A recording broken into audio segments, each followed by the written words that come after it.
यसु खुशियां दे वंडदा खजाने ले आए ऐसी दूरों सुन के। अद्भुत काम किया, तो आइए इस बहन के जीवन में हुए अद्भुत काम को देखते हैं।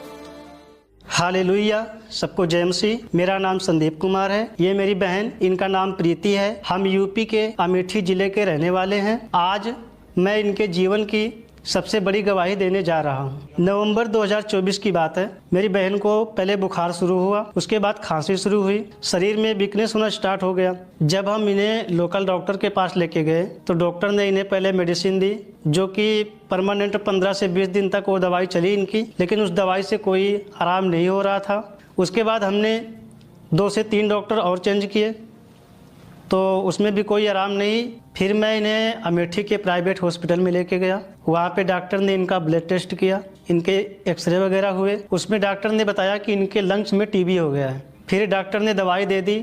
लगभग 1 महीने तक दवाई चलती रही, उससे कोई भी आराम नहीं हो रहा था। दिन पर दिन इनकी तबीयत और ख़राब होती चली जा रही थी। इनको ब्लड की उल्टियाँ भी होती थी। दवा खाने के बाद भी जो कुछ भी ये खाते थे, कुछ भी डाइजेस्ट नहीं होता था। और तबीयत इनकी धीरे धीरे इतनी ख़राब हो गई, ये उठ बैठ भी नहीं सकती थी, इनको उठाना बैठाना पड़ता था और कोई काम कुम कुछ भी नहीं करती थी। उस टाइम हमारे घर की स्थिति बहुत ज़्यादा ख़राब हो गई थी, क्योंकि घर की जिम्मेदारी इनके ऊपर ही थी और घर का पूरा काम काज सब इनको ही करना था। जब इनकी तबीयत धीरे धीरे एकदम से ख़राब होती गई तो ये टोटली बेड पे चले गए। घर के मेंबर इनको पकड़ करके इनका टॉयलेट बाथरूम करवाते थे। जब इनकी तबीयत धीरे धीरे ख़राब होती ज़्यादा ख़राब हो गई तो डॉक्टर ने इन्हें इंजेक्शन दिया। वो बोले कि 2 दिन 3 दिन पर इनको इंजेक्शन लगेगा। उसके बाद इंजेक्शन लगाने के बाद भी इनको कोई आराम नहीं आ रहा था। इनकी तबीयत दिन पे दिन और बिगड़ती ही चली जा रही थी। तो हम लोग इनको वहीं अमेठी के ये सरकारी हॉस्पिटल में लेके गए।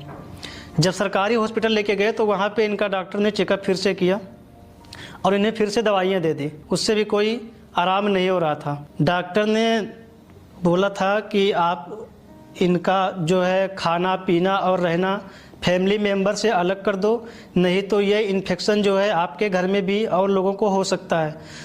उसकी वजह से हम लोगों ने इनका रहना खाना पीना इनके कपड़े सब कुछ अलग कर दिए थे।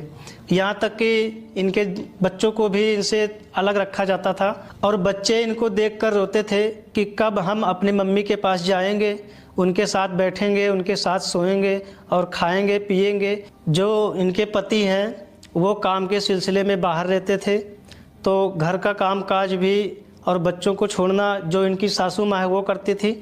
और इनकी स्थिति इतनी ख़राब हो गई थी कि इनके पति भी वहाँ बाहर रहते थे, लेकिन पूरा दिन इनके ही सोच में पड़े रहते थे और वो एकदम काम में भी उनका भी मन नहीं लगता था। जब मैं बीमार थी तो मुझे मतलब बहुत थकान महसूस होती थी, कुछ काम नहीं कर पाती थी।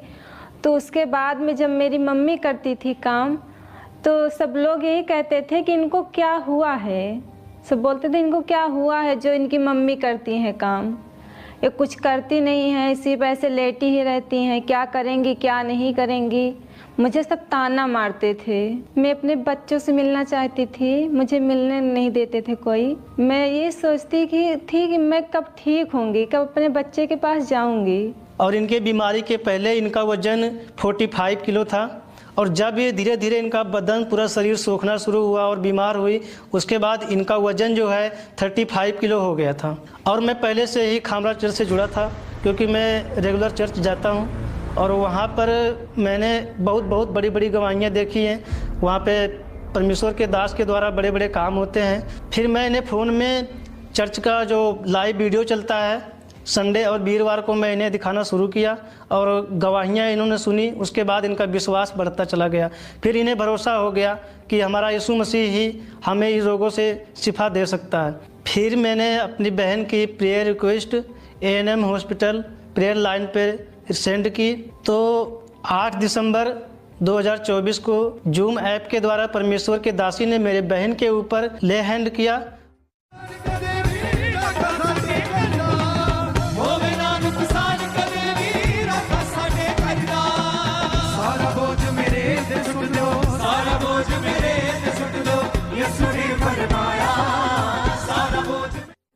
जब परमेश्वर के दासी ने ले हैंड किया, तुरंत उसी टाइम इनको गर्माहट महसूस हुई और इनको ऐसा लगा कि मेरे शरीर से कुछ निकल के जा रहा है, और ये तुरंत उठी, खड़ी हो गई, तो बोल रही हैं कि मेरे शरीर में ऐसा लग रहा है कि मुझे जान महसूस हो रही है कि मैं अब कुछ काम कर सकती हूँ। सामर्थ्य प्रार्थना के बाद मेरी बहन के शरीर में रिकवरी होना स्टार्ट हो गया।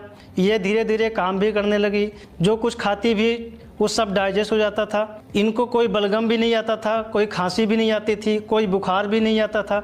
इनका शरीर एकदम जैसे लगता था कि पूरा सुडौल हो गया है, मतलब एकदम अच्छा महसूस करती थी। इनको किसी भी प्रकार की दिक्कत नहीं होती थी।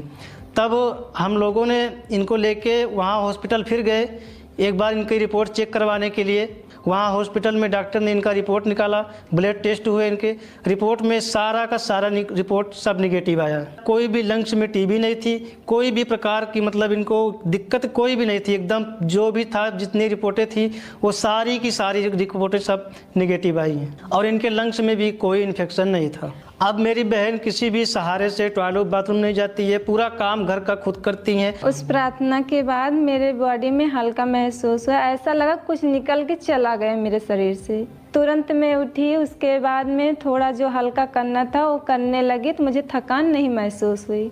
तब से मैं लेके आज तक मैं हील हूँ, चंगी हो चुकी हूँ। मैं अपने बच्चे के साथ खेलती हूँ, उन्हें स्कूल भेजती हूँ, अपने घर का सारा काम करती हूँ। जो लोग हॉस्पिटल में हैं, बीमार हैं, मैं उन लोगों को यही मैसेज देना चाहता हूं कि परमेश्वर पे भरोसा रखो। जिस प्रकार मेरी बहन को परमेश्वर ने चंगा किया है, एकदम पूरी तरह से हील किया है, उसी प्रकार आप लोगों को भी परमेश्वर चंगा करेगा, हील करेगा, क्योंकि बचाने वाला परमेश्वर हमारा यीशु मसीह आज भी जिंदा है। हाँ यीशु दिया रहमतां याद करिए, यीशु दिया रहमतां याद करिए। सारे के लिए मैं प्रभु का धन्यवाद करती हूँ और प्रभु के दास और दासी का धन्यवाद करती हूँ। सभी को जय मसीह।